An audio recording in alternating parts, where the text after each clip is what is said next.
प्यारे दोस्तों, आप देख रहे हैं इरफानी वर्ल्ड यूट्यूब चैनल और मैं हूं मोहम्मद इरफान झारखंड। दोस्तों, आज आपके सामने एक ऐसा वीडियो लेकर आए हैं दोस्तों, जिसको देखने के बाद यकीनन दोस्तों आपके रोंगटे खड़े हो जाएंगे। नहायत ही अफसोसनाक, दर्दनाक एक वीडियो आपके सामने, जो कि हबीबे यमनी और एक बेवा औरत के बीच का है।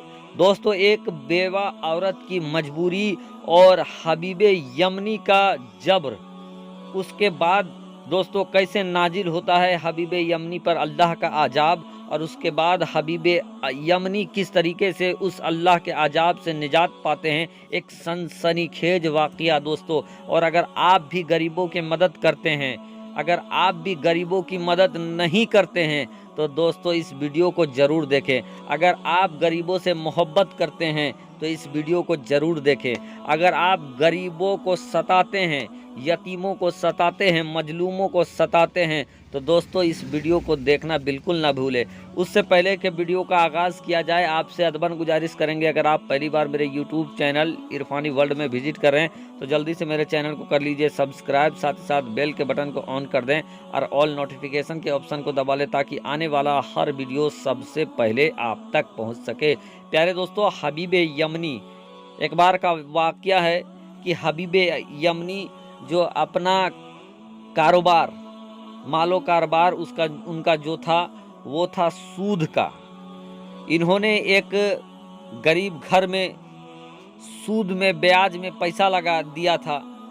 अब ये थे कि इनका कारोबार ये था कि सूद में लगाने के बाद, देने के बाद लोगों से तगाजा किया करते थे, तगादा में जाया करते थे। अब एक गरीब घर में इन्होंने ब्याज में पैसा दिया था, किसी मजबूरी के तहत लोगों ने ब्याज इनसे लिया था। अब क्या होता है कि उस घर के जो मालिक था उसका इंतकाल हो जाता है, और उसके घर वाले में उसकी बेवा बच जाती है, उसके बच्चे बच जाते हैं। फाका कसी चलने लगता है। दोस्तों,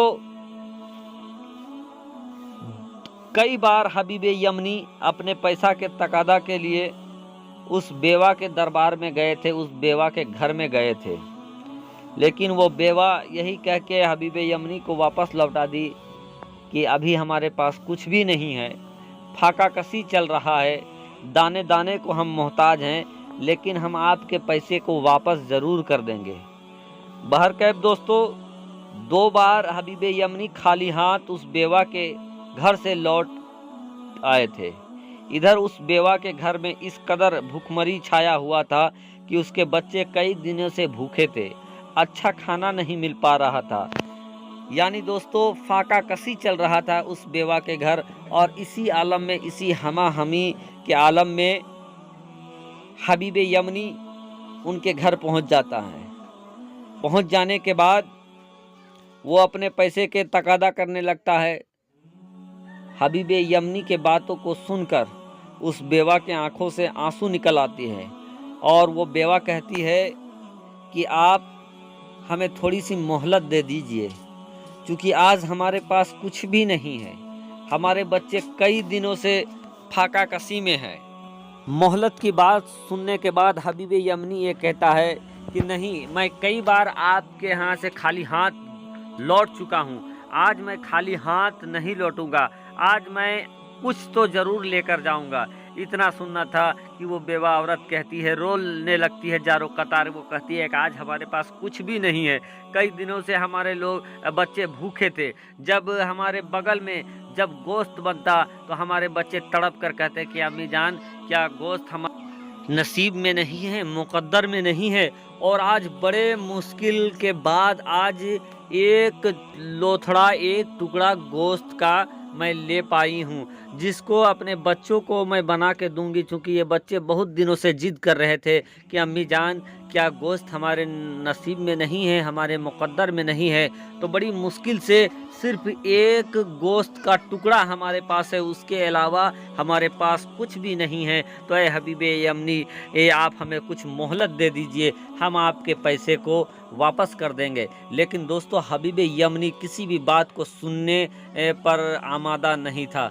हबीबे यमनी ने यह कहा कि मैं आज आपके यहाँ से खाली हाथ नहीं लौटूंगा, आज मैं कुछ भी लेके जाऊंगा और अगर कुछ भी नहीं है तो मैं वही गोश्त का लोथड़ा आपके घर से लेकर चला जाऊंगा।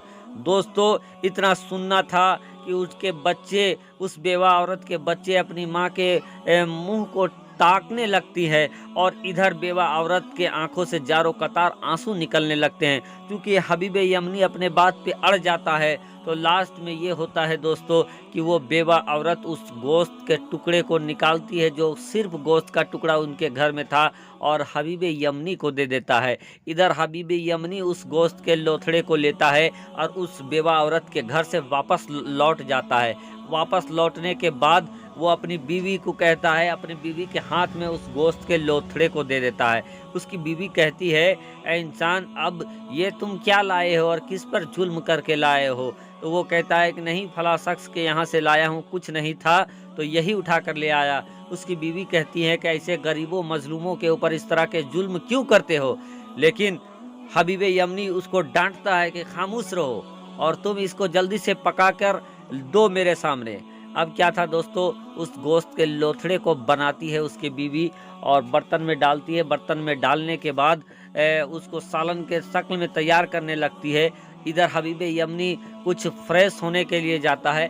अब दोस्तों, जब उसकी बीवी थोड़ी देर में ये जब वो आग में चढ़ा चुका था उस गोश्त को, अब उसको ये लगा कि वो पक गया होगा, देखने जाती है तो जैसे ही बर्तन ऊपर से उठाती है, चूल्हे का उस डेगची का बर्तन, तो वो देखकर चीख पड़ती है।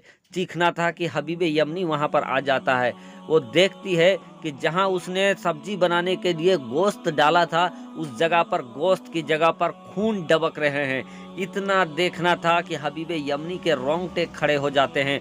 उसकी बीवी कहती है, ये देखो, ये अल्लाह का अज़ाब तुम पर नाजिल हो गया है कि कैसा तुमने क्या किया, और ये उसी का फल है कि अल्लाह तबारक व तआला ने अज़ाब के तौर पर गोश्त को ये खून में तब्दील कर दिया है। अब दोस्तों, हबीब यमनी बेइंतहा अपने गुनाह पर जारो कतार रोता है और वो किसी अल्लाह वाले के तलाश में जाने लगता है। जाते दास्ते देखता है रास्ते में कि कुछ बच्चे खेल रहे हैं। कुछ बच्चे जब खेल रहे हैं तो वो बच्चे आपस में कहते हैं कि ऐ बच्चों, यहाँ से हट जाओ, देखो वो देखो हबीब यमनी आ रहा है जो कि नहायत ही सूदखोर है, गुनाहगार है। अगर इसके दामन की हवा भी लग जाएगी तो हम लोग गुनहगार हो जाएंगे। और वो बच्चे हट जाते हैं। हबीब यमनी ये बात को सुनता है और जारे कतार रोने लगता है कि या अल्लाह, मैं इस कदर गुनहगार हूँ कि बच्चे भी हमसे नफरत करते हैं। अब वो अल्लाह वाले की तलाश में जाता है दोस्तों। उन्हें एक अल्लाह वाला मिलता है और उसके बाद वो उनके पास जाकर जारो कतार रोता है। रोने के बाद गुनाहों से माफ़ी करता है। फिर वो वापस लौटने लगता है तो वही बच्चे कहते हैं कि ऐ बच्चों, हट जाओ, हबीब यमनी आ रहे हैं। कहीं हमारे कदमों की धूल हबीब यमनी के दामन में ना लग जाए, क्योंकि अब वो हबीब यमनी पहले वाले हबीब यमनी नहीं थे। अब हबीब यमनी कोई सुदखोर हबीब यमनी नहीं है, बल्कि उन्होंने अपने गुनाहों से तौबा कर लिया है। अब वो एक अल्लाह वाले बनकर लौट रहे हैं और कहीं हमारी कदमों का धूल उनको ना लग जाए। दोस्तों, तो पल भर में अल्लाह वालों के साम बारगाह में जाने से मुकद्दर बदल जाता है। लेकिन दोस्तों, अगर आप गरीबों को सताते हैं, मजलूमों को सताते हैं, बेसहारों को सताते हैं, यतीमों को सताते हैं, तो दोस्तों आपके ऊपर भी अल्लाह का अजाब आ जाएगा। आपको भी आज नहीं तो कल इसका भुगतान करना पड़ेगा। तो दोस्तों, कभी भी गरीबों, बेसहारों, मजलूमों को आप सताए नहीं, बल्कि दोस्तों जहां तक हो सके गरीबों, यतीमों, बेसहारों की मदद करें। अल्लाह तबारक व तआला ने आपको दिया है तो गरीबों की मदद करें, बेवाओं की मदद करें, बेसहारों की मदद करें। ये दोस्तों आपको दीन और आखिरत दोनों में खुशियाँ अता करेगी, बुलंदी अता करेगी। लेकिन दोस्तों, अगर आप मजलूमों को सताते हो, बेवाओं को सताते हो, तो आपका दीन भी बर्बाद हो जाएगा, आखिरत भी बर्बाद हो जाएगा और दोस्तों आपको जहन्नम का ईंधन बना दिया जाएगा। तो मोहतरम हज़रात, ये वीडियो आपको कैसा लगा कमेंट के जरिए हमें ज़रूर बताएं। साथ ही साथ अगर अभी तक आपने मेरे यूट्यूब चैनल इरफानी वर्ल्ड को सब्सक्राइब नहीं किया है तो जल्दी से चैनल को कर लीजिए सब्सक्राइब। साथ ही साथ बेल के बटन को ऑन कर दें, ऑल नोटिफिकेशन के ऑप्शन को दबा लें। रब तबारक व तआला की बारगाह में दुआ है कि अल्लाह तबारक व तआला हम सबको कहने सुनने से ज़्यादा अमल की तौफीक अता फरमाए। अल्लाह तबारक व तआला हम सबको जब तक इस दुनिया में रखे एक बनाकर रखे रखे, नेक बना कर रखे, और जब इस दुनिया से उठाए खात्मा बिल खैर करे। इस वीडियो को बनाने में किसी भी तरह से अगर गलती हो गई होगी, लर्जिश हो गई होगी, तो आप अच्छे सामीन को मैं गवाह बनाकर अलल ऐलान तौबा करता हूँ। तौबा अस्तगफिरुल्लाह रब्बी मिन कुल्ले ज़ंबि व अतूबु अलैह। फ़कत आपका छोटा भाई मोहम्मद इरफान, झारखंड।